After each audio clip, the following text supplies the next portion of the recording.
You know, it is said that there are always three kinds of people in any given society. This threefold distinction has been noted and made by notable sociologists and public intellectuals. But this threefold distinction of the three kinds of people, it was first identified and first stated by the supporters and founders of democracy in ancient Greece. For the Greek people, the people who in many ways gave us the modern civilized world, for the Greek people, the first kind of people in any given society are the idiots. For the Greeks, the idiot is not necessarily someone who is mentally deficient. Rather, for ancient Greek people, the idiot, they said, is someone who is a totally private person, a totally self-centered person, and a totally selfish person. They called him the idiot. The idiot, he is always out for his personal gain and his personal interests. He does not have a public philosophy.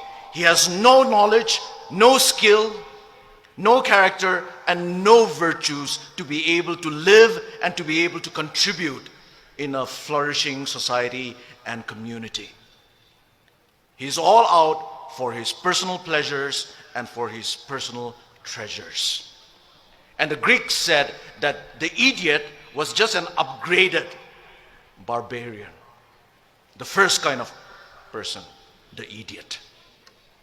But the Greeks also said that there is a second kind of people in any given society.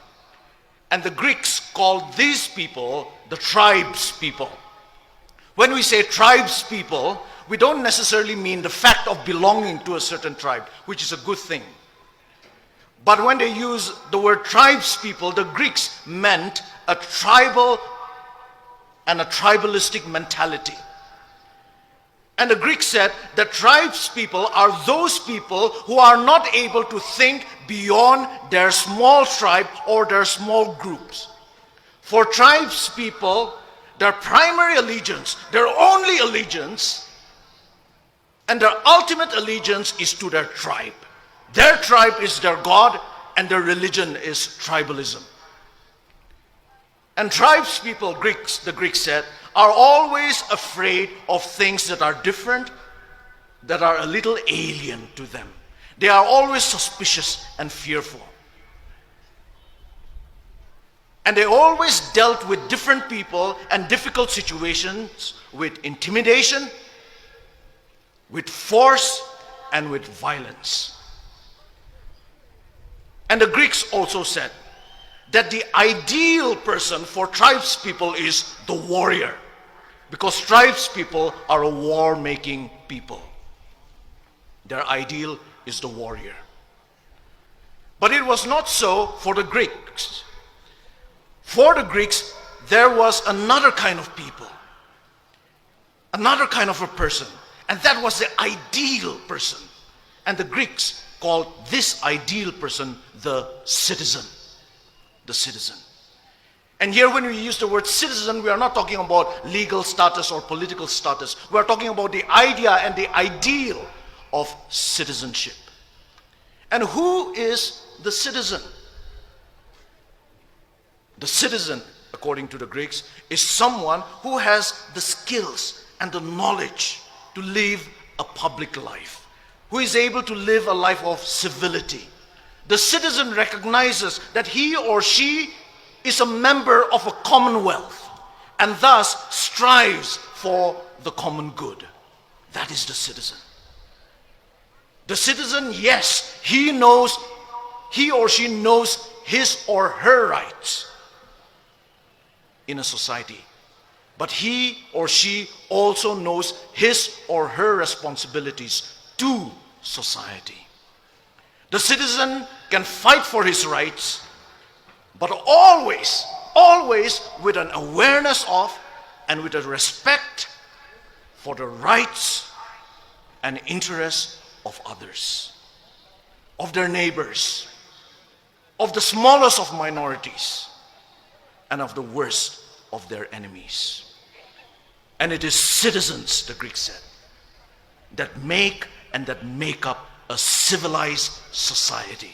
Because citizens settle their differences with civility. So they produce a civilized society. A society that truly lives up to the meaning of the name society. Society literally means friendship and friendliness. That is the threefold distinction that the Greeks have given us. That is the choice that each and every individual, wherever he or she may be, has to make in a society.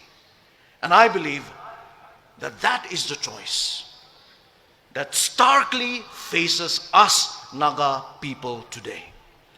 Will we be idiots living only for ourselves? Will we be tribalistic tribes people, unable to think beyond our tribes and our small groups? Or will we be citizens? Citizens in the best sense of the word. Today, on this historic day, I believe I want to make my choice. And I also believe that you will want to make your choice.